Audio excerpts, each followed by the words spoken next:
Our guest today is the political reporter for the Chicago Sun-Times. Prior to being named political reporter, she was the Chicago Sun-Times federal courts reporter and served in that role for 8 years. Our guest today covered the trials of Rod Blagojevich, George Ryan, Tony Rezko, and Conrad Black, to name a few. As the circus of the Blagojevich saga unfolded, she was right at the center with stories, scoops, blogs, and tweets. Our guest today's book is called Only in Chicago: How the Rod Blagojevich Scandal Engulfed Illinois, Embroiled Barack Obama, Rahm Emanuel, Jesse Jackson Jr., and enthralled the nation. She is the authoritative voice on all things Blagojevich, having followed and reported on the story from the very beginning. Our guest today graduated from the University of Illinois, has 2 beautiful children, and we're honored also to have her husband, Robert McCoppin of the Chicago Tribune here. Ladies and gentlemen, Natasha Korecki. Natasha?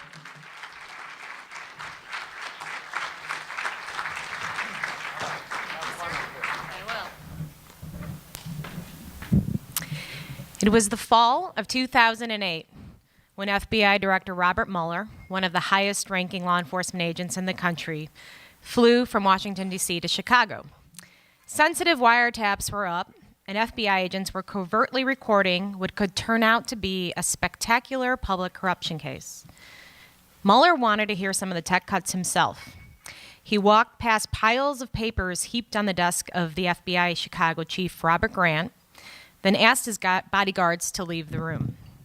The tapes rolled. Mueller listened for a minute, then stopped and looked up. "Who was dropping all those F-bombs?" he asked. "Oh, that's the governor of Illinois," he was told. Mueller shook his head. Only in Chicago. Good afternoon, everyone. Thank you for having me here today and coming here to see me. I gotta say, it is very odd to be on the other side. I'm usually out there covering these things. So this is a little bit of an adjustment for me. But thank you very much to the City Club for having me today. I can't tell you how many stories I've written, as recently as last week, in fact, where I utter the phrase, "only in Chicago," and shake my head in amazement. For the past 8 years, I've worked as a reporter for the Chicago Sun-Times. I covered federal courts most of that time. I just changed beats, and now I cover politics. I like to joke that the only difference so far is now I cover politicians earlier in their careers. Not long after I first began working out of the downtown courthouse, I covered the corruption trial of former Governor George Ryan. And we all know that Patrick Collins was the leader in that. Again and again in stories, I, as well as others covering the event, referred to the trial as historic. After all, how often does a governor go to trial? Little did we know that when jurors in the Ryan trial were being sworn in, the very next governor of Illinois, Rod Blagojevich, was already, according to witnesses, trying to scheme to make money off of official state deals. Of course, Blagojevich was the same person who ran on a platform of bringing ethics and reform to Illinois.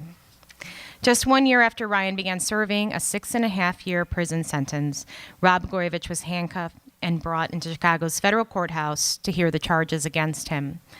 On a personal level, after having endured the 7-month trial of George Ryan, I have to say that the moment when Rod Blagojevich walked into that courtroom was one of the most surreal moments of my reporting career. I think a lot of us, having after endured one governor's trial, thought we were never going to see that again. And though we knew Blagojevich was under scrutiny, and we knew that there was things circling around him, that first day that he walked into that courtroom, he came out of the side room, the prisoner holding area, with his bushy hair, looking around, not knowing where he was. And he was wearing a jogging suit. A federal prosecutor said he was shaking down campaign contributors, holding up legislation or state action until he got his donation. And most famously, they charged that he tried selling Barack Obama's vacant Senate seat, which he said was, quote unquote, effing golden. As a reporter for the Sun-Times, I followed the case closely from the very beginning to that unusually warm day last March when hordes of people surrounded Blagojevich's home on the eve of his first night in prison. Many of them, by the way, were asking for his autograph. It wasn't until I put this book together, when I took a step back to look at it all, that it struck me how unbelievable the story was. And I think people often forget that so much of the story happened after Blagojevich's arrest. I recently wrote the book Only in Chicago to capture this spectacular legal and political roller coaster. Profanities were plentiful, misbehaving polls abounded, and the investigation gave us an inside look at the dirty underbelly of Illinois politics. Sunday marked the 4th anniversary of Blago's arrest, so I wanted to take you through a few highlights of the last 4 years, just to remind you how very special this time was for our state. I think most would agree that this case was incredibly unusual. The chief reason, the FBI had discovered maybe the only politician in America who never learned don't talk business on the phone. Remember, this was a time period when Blagojevich already knew he was under federal scrutiny. Stuart Levine had pleaded guilty. Tony Rezko was convicted of plotting to make money off of state deals. Still, Blagojevich talked about everything. For example, how, hypothetically, if Lisa Madigan and Jesse Jackson Jr. were both drowning, he'd save Jackson. He talked and talked about his political aspirations. For example, his hope to land an ambassadorship in India. Patty and Rod mused on the phone about the quote-unquote crowded running paths and also talked about, what their girls would eat in India should he go there. One thing we did learn through all this, politicians don't talk like choir boys in private, and neither do their spouses. But Blagojevich's talk wasn't just on tape. When it came to his criminal case, Blagojevich couldn't say enough. And I would argue it was his own words, not just the ones spoken on tape, but the ones spoken in a federal courtroom that would spell his legal demise. Looking back, consider how floored the public was when Blagojevich came out and announced he would fight the charges. Quote, I will fight, I will fight, I will fight until I take my last breath, he vowed. How unusual, we all thought at the time, that a defendant would speak out publicly after being charged. Remember how long ago that was? Little did we know that what we were in for. A highly colorful, highly talkative defendant, an unusually highly talkative defendant. For a period, every time you turn on the TV, there would be Blagojevich. He showed up on Letterman.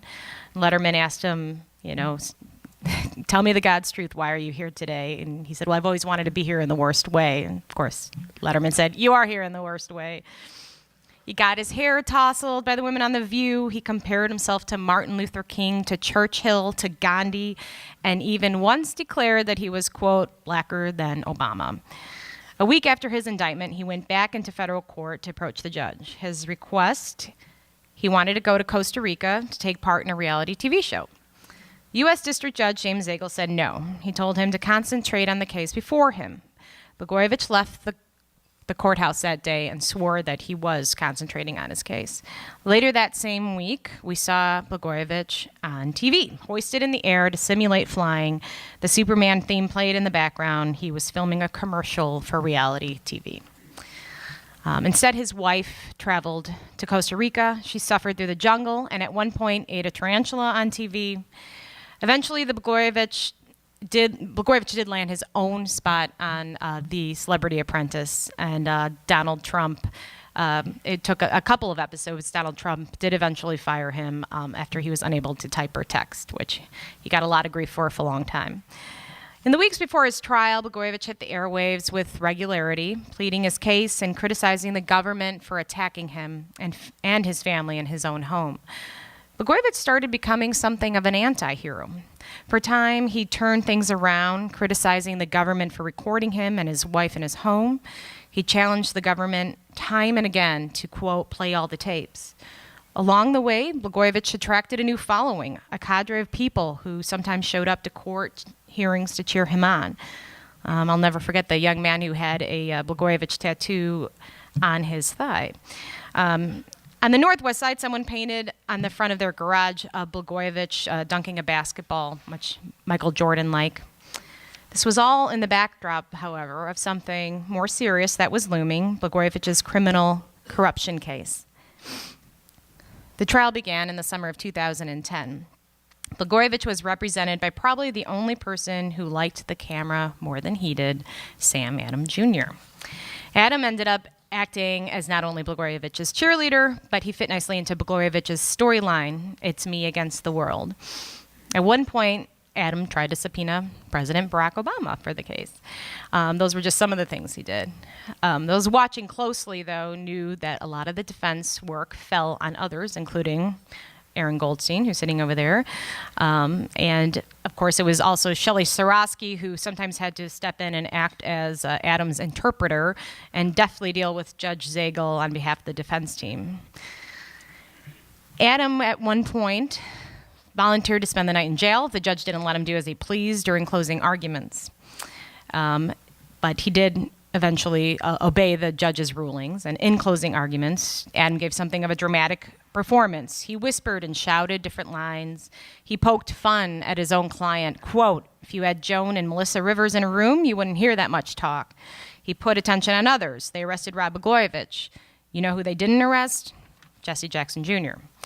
In defense of Patty Blagojevich, Adam screamed, kickbacks for work is a job, man. When the jury, half men and half women, went back to deliberate on the 24 counts, they said they were confused. Then they began to fight, and eventually they were unable to reach consensus except on one charge, the weakest, lying to the FBI. However, that still did carry a 5-year term, someone reminded me today. You would think a defendant would rejoice in getting a mistrial. After all, they're exceptionally rare in federal court. I think it's something like 95% of defendants who go to trial are convicted. But Blagojevich, in an interview with me, said he was furious that he was convicted of anything. He said, quote, that's what happens when you don't put on a defense. In the second trial, things were drastically different. Goldstein took the reins. But Blagojevich fell out of the public eye. He studied up on his case. He put his nose to the grindstone, listened to all his tapes. He was convinced that one man could save him, himself. Rod Blagojevich took the witness stand in his second trial. To him, it was freeing. He finally told his side of the story. He spent 7 long days on the witness chair, but many thought that a lot of it was undone when a question was posed by the prosecutor, Reed Shar. Quote, you are a convicted liar, correct? Ultimately, the feds presented a clearer, simplified case, and this jury was different. It heard Blagojevich's side of the story, and while they really liked him and they said later, they really wanted to side with him, they just couldn't when they looked at the law. Blagojevich was convicted on 17 of 20 counts against him. Of course, he is appealing. Zagel, who had put up with so much of Blagojevich's chatter outside of court, sentenced him to 14 years in prison. He had given a mob informant who admitted to multiple murders 12 years. Of course, Blagojevich's case was much more than just Rod Blagojevich. Blagojevich was arrested in part to keep him from making a corrupt appointment to the U.S. Senate seat, remember. Yet stunning everyone, Rod Blagojevich appointed someone to that seat anyway, giving Roland Burris the nod. The Democrats fought it, but Burris took the seat, and in a matter of just a few weeks, Burris was under investigation. He was the subject of a perjury probe. He got himself into a mess after he testified before the House Impeachment Committee about his ties to Blagojevich. Ultimately, he wasn't charged, but the cloud followed him, as did a congressional ethics sanction, and he never ran for a full term. Also consider the number and variety of politicians who were part of the storyline. Here we had Barack Obama, a hometown hero, going to the White House, but before he got there, he had to sit down with the FBI to submit to an interview about Rod Blagojevich. White House advisor Valerie Jarrett had to sit down with the FBI before going to Washington, as did Rahm Emanuel. Then there's the congressman, Jesse Jackson Jr., who wanted the seat, and Blagojevich is heard on tape saying Jackson supporters were offering $1.5 million for it. Roland Burris was on tape, Rahm Emanuel was on tape, Harry Reid, Patty Blagojevich, a slew of aides, the list goes on. Still, there's a question that lingers with the Blagojevich affair, and I get asked this often. If it was so monumental, we must have learned something from it, right? Sadly, one can argue we haven't come all that far. Months after Blagojevich was sentenced to 14 years in prison, a state rep was arrested for allegedly taking a bribe. There were tapes. His lawyer, Sam Adam Jr., Aaron Goldstein, Shelley Sorosky, and their judge, Judge Sagel. Jesse Jackson Jr. was scrutinized in the Blagojevich case, but he wasn't charged. Jackson ran 17 years ago for Congress, vowing reform after Mel Reynolds was convicted on criminal charges. Sound familiar? Jackson's now under scrutiny for new allegations. I will say, though, we're not seeing him on talk shows pleading his case. He isn't holding news conferences, daring prosecutors to, quote, play all the tapes. The story is not over there, but at least for now, he went away quietly. Then you look at the people who want to replace Jackson. Reynolds, a convicted felon, is one of them. A week after Jackson resigned in disgrace, Reynolds held a news conference announcing his candidacy. In the backdrop, a sign read, Redemption. Another candidate who wants to replace Jackson was just arrested last week for having a weapon in his carry-on luggage at O'Hare.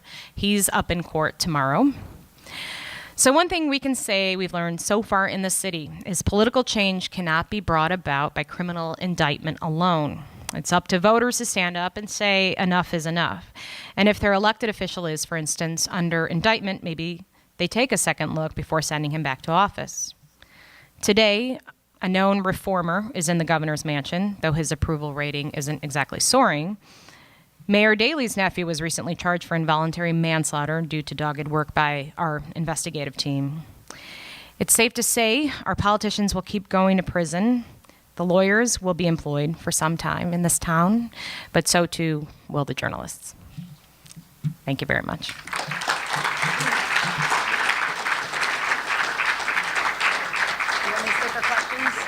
Okay.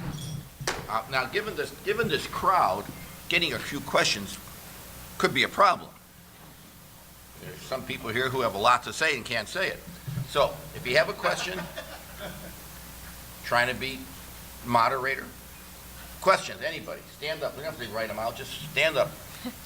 Who are you? All right, blur it out.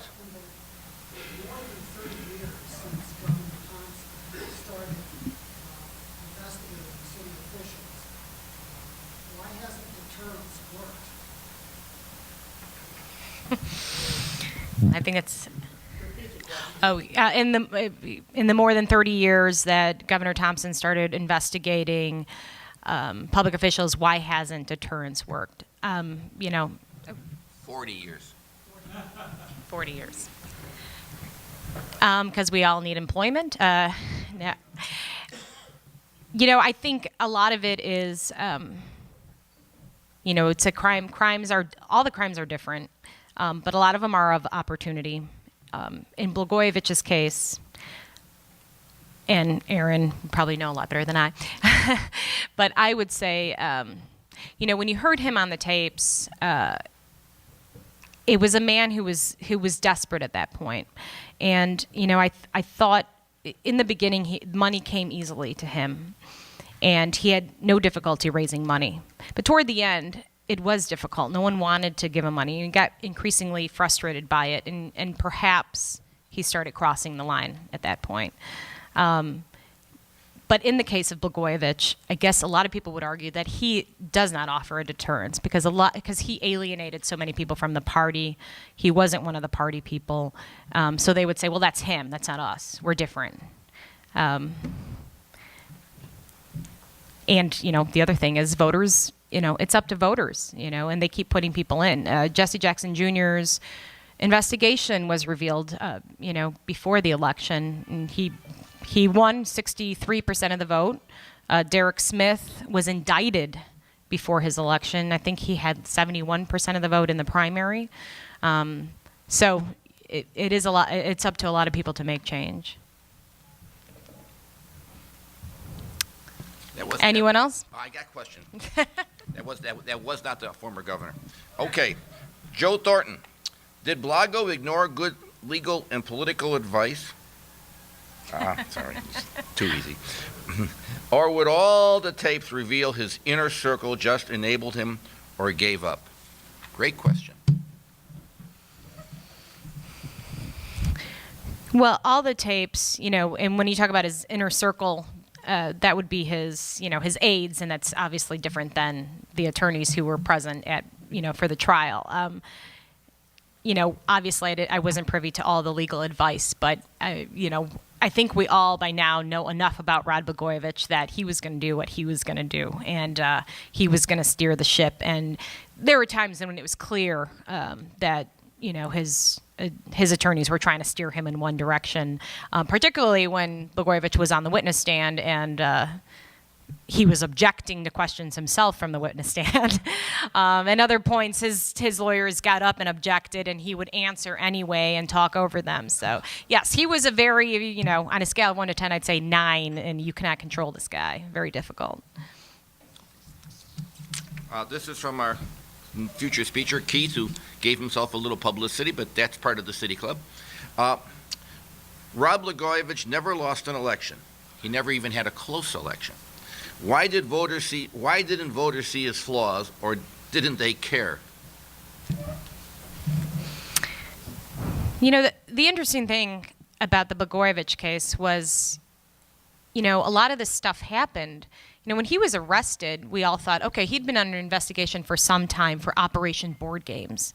And, so there was a lot in the media at that time about, state boards and Tony Rezko and were there kickbacks and who, the inside deals going on there. But then when he was arrested, we're all reading this complaint, and it was brand new stuff. I mean, no one knew what was going on. And I don't think the public did not know he was, for instance, accused of trying to sell the Senate seat, that he was, allegedly shaking people down for campaign contributions, and holding up bills, and he's on tape saying this stuff. So all this stuff was very new to a lot of people.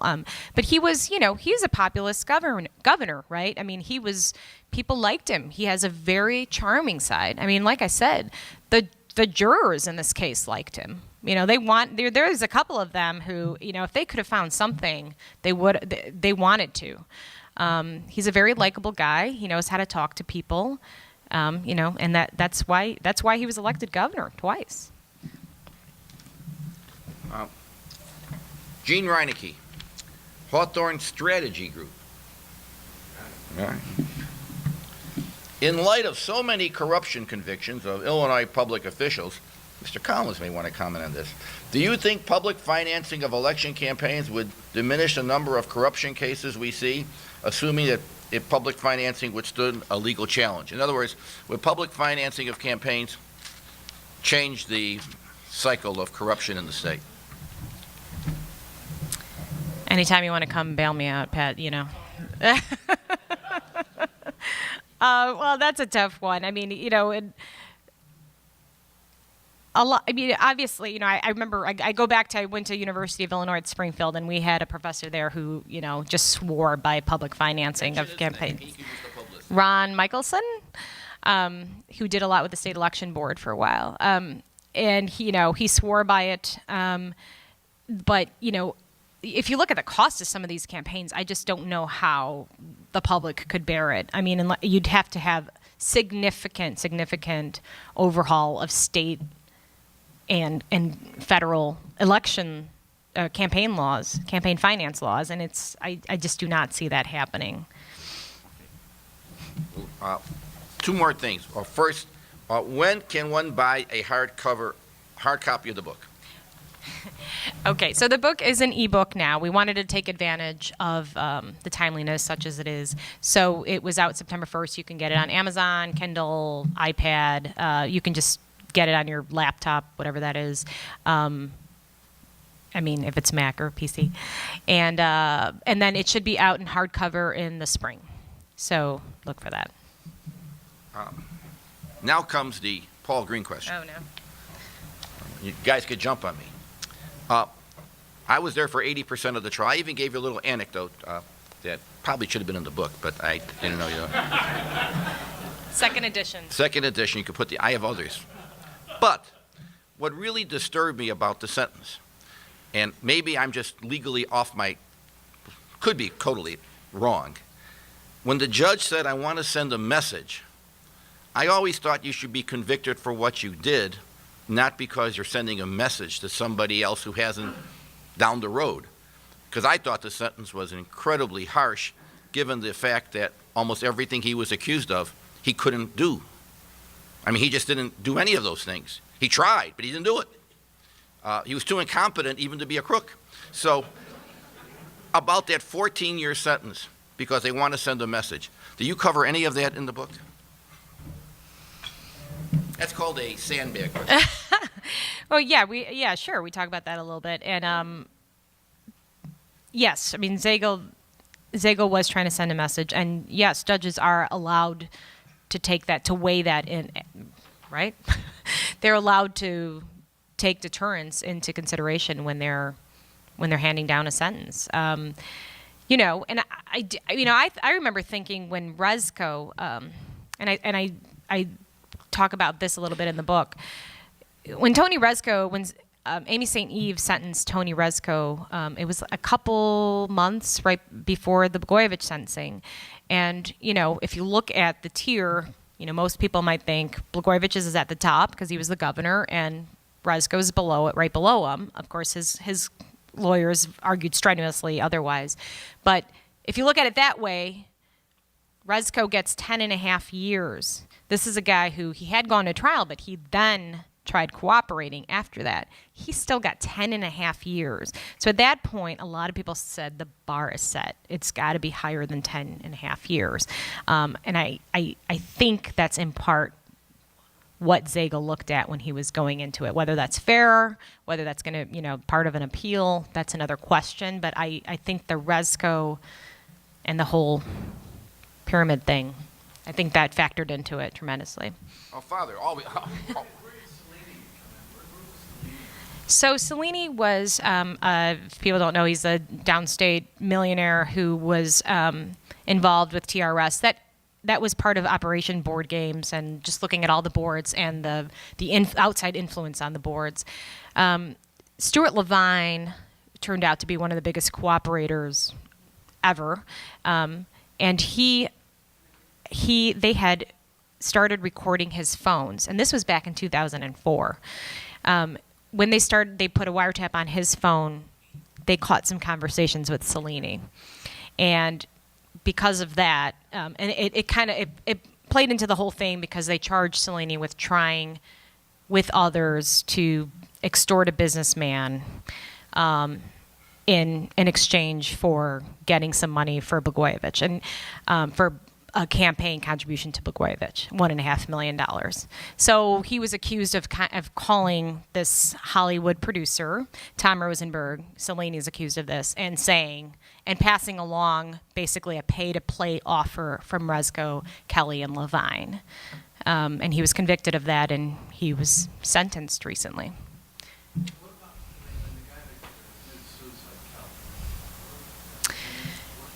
Chris Kelly, yeah. In fact, there's a whole chapter. There's a whole chapter about him. It's a tragic and complicated, fascinating tale.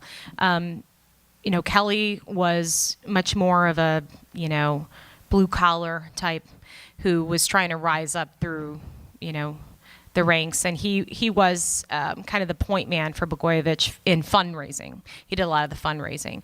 He was indicted 3 times by the federal government. It was extremely unusual. It was clear that they wanted him to cooperate. One of the indictments had to do with the Blagojevich case. He never went to trial because he killed himself before that. The other 2 cases had to do with side business, and he had a gambling issue, among other things. But yeah, it was a very tragic tale there. He definitely felt the pressure.